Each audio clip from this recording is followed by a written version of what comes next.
There are people we don't forget. Not because they stayed, but because they left. And something in us never healed. His name was Samir. We were close once. Rooftop talks, late-night laughs, promises that felt permanent. Then one day, we fought. It wasn't even a big reason, but my ego made it big. I told myself I was right, and I let silence do the talking.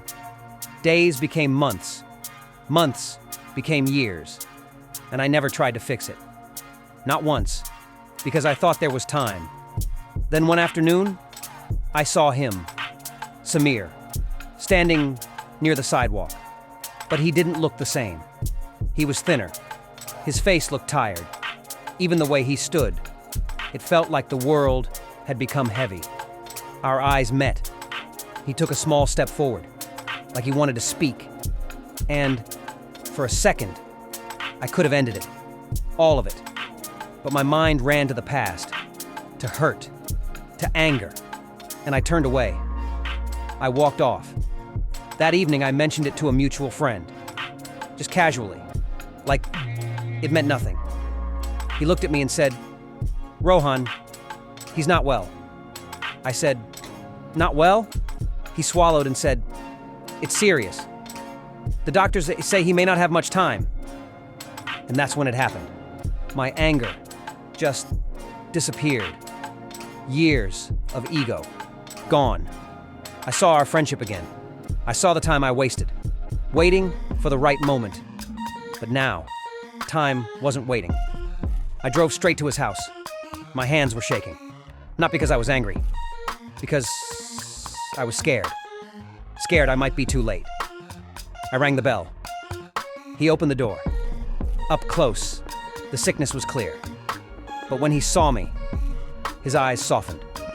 I didn't have a big speech. I just said, "I heard you're not well, and I'm sorry I didn't come sooner." He didn't blame me. He didn't argue.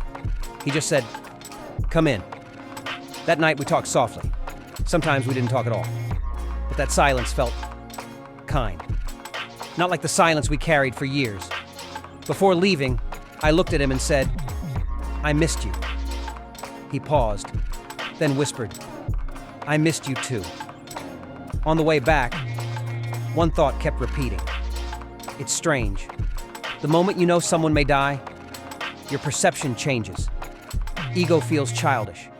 Anger feels pointless. Grudges feel small. Then I realized something bigger. We only become kind when we are forced to. When we get a shock. When we fear loss. But what about everyone else? We don't know their battles. We don't know their time. It could be today. It could be tomorrow. So why wait? Why wait for tragedy to become kind? Respect people, even when you disagree. Be gentle, even when you're hurt. Show empathy, even when you feel they don't deserve it. Because one day, you might realize you ran out of time. And by then, sorry becomes the heaviest word you carry. So live like this. Treat people like they matter. Speak with kindness. Forgive when you can. Not later. Now. Death is inevitable.